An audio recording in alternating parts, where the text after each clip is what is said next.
Hey everyone, in this video, I want to cover why you may be afraid of communicating or persuading, what are the major types of fear, and why you should move towards them instead of avoiding them. Let's take a look. So the first thing to state is that fear of communicating or presenting or persuading is very frequent in the general population. Almost everyone has some sort of fear of being judged, of showing emotion, or other types that we're going to take a look at. But the key here is, it's normal to have fear. And what I'm going to share with you is why this type of fear does not necessarily mean that you are bad at something, it just means that you are more focused on that something. So usually, there are three main types of fears in communicating or presenting. The first is fear of the spotlight or of public speaking. It's the fear of having all eyes on you. The second type is the fear of showing emotion, of being vulnerable. You can communicate in a polite manner, but you can't really show who you are personally. You're afraid of that. And the third type is the fear of being judged or criticized. That is, you fear communicating or sharing something that other people are going to judge you on. So starting with the fear of the spotlight or the fear of public speaking.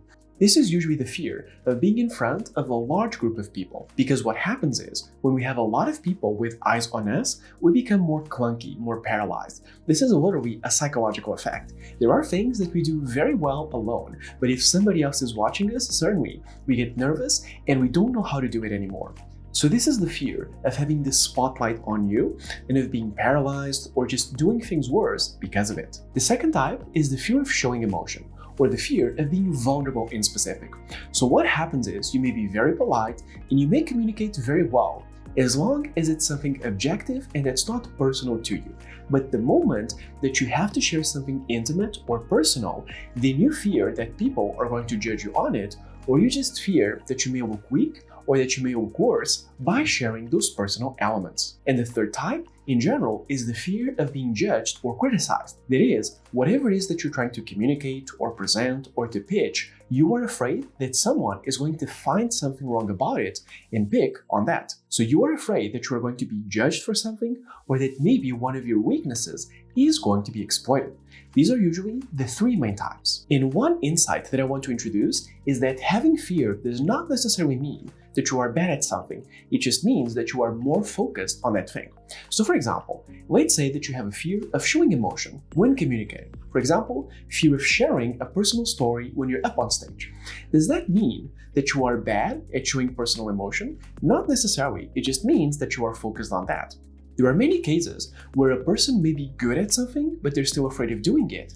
And because of that, they associate being afraid with being bad at something.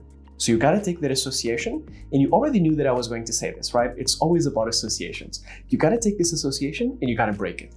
Just because you're afraid of something, it doesn't mean that you are bad at something. A lot of people have that implicit association in their minds, but it doesn't mean that it's true. In some cases, sure, you are more likely to be afraid of something if you have not done it before, but that doesn't mean that you are going to be bad at it. It just means that you don't have that much experience. And those two are not always equals. So for example, if you're afraid of being judged or criticized, that just means that you have not been judged or criticized enough.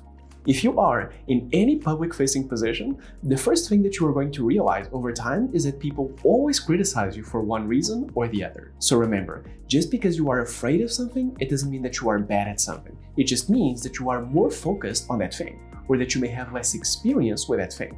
But it doesn't mean that you are bad at it. Another concept that I want to introduce is that you need to move towards your fears and not avoid them. There is a book about Stoicism called The Obstacle is the Way by Ryan Holiday. It's an excellent book, but I don't even want to talk about the contents. The title itself is the lesson. The obstacle is the way. Usually, what you fear the most in your life right now is precisely what is going to yield the biggest growth if you tackle it. So for example, if you are afraid of showing emotion and that's your biggest fear right now, that probably means that you know at some subconscious level that if you show emotion, you are going to grow exponentially in terms of your personal development or in terms of a relationship or whatever it is. And you know that you have been holding yourself back because you don't show emotion. In other words, the thing that you have the biggest fear of is the thing that you are focusing the most on, and that's because it's the thing that will allow you to grow the most. So when you have a big fear, you should not avoid it, you should actually move towards it. In my coaching, when I do a little bit of personal coaching with my clients, I literally do what I call the fear audit. I ask them, what are your biggest fears? And when they tell me what the biggest fear is, that's exactly what we're going to touch on. I can't say that it's not going to hurt.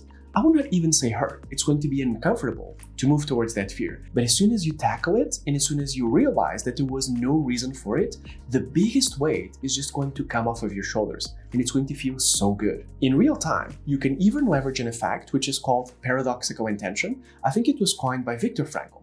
But what it means is the following. The biggest weakness that you have right now, make it your biggest strength. What I mean by this is the following.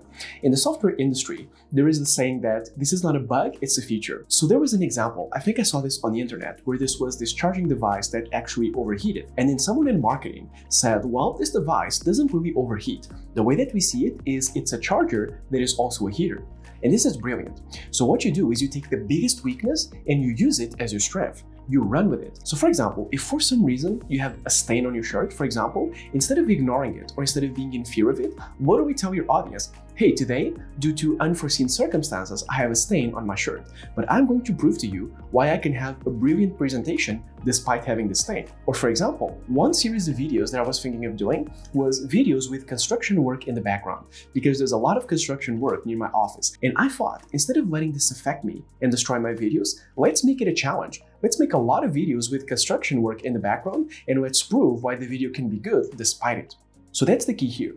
Whatever you fear the most, or whatever may be going wrong, flip it and try to use it as your biggest strength, because it can be interpreted that way. And finally, you can leverage a persuasion principle, which is called effort manipulation. That is, 2/3 of the total effort of something are mental effort and not actual effort.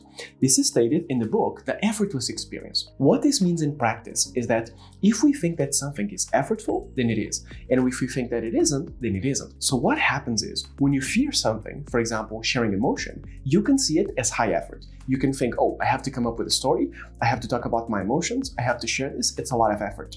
Or you can see it as low effort. You can say, hey, this is how I'm feeling right now. Super simple. So whatever fear you have, don't assume by any means that you need a high level of effort to tackle it. You may need a low level of effort. So to summarize what we've discussed, fear of communicating or presenting is very frequent, and there are usually 3 main types. Fear of the spotlight or public speaking, that is, all eyes on you, fear of sharing emotion or sharing something personal, and finally, fear of being judged or being criticized.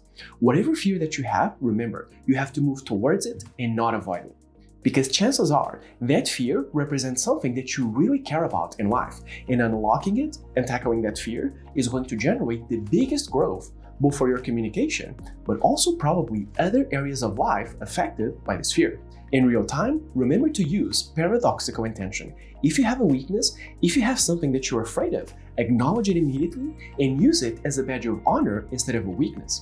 And finally, remember effort manipulation. That is, most of the effort associated with something is not actual effort, it's perceived effort. So if you just perceive tackling your fear as being less effort, well, then it's going to be less effort. It doesn't need to be hard to tackle a fear. You may be the one who is telling themselves a story of why it's hard. And if you stop telling yourself that story, then it becomes easy.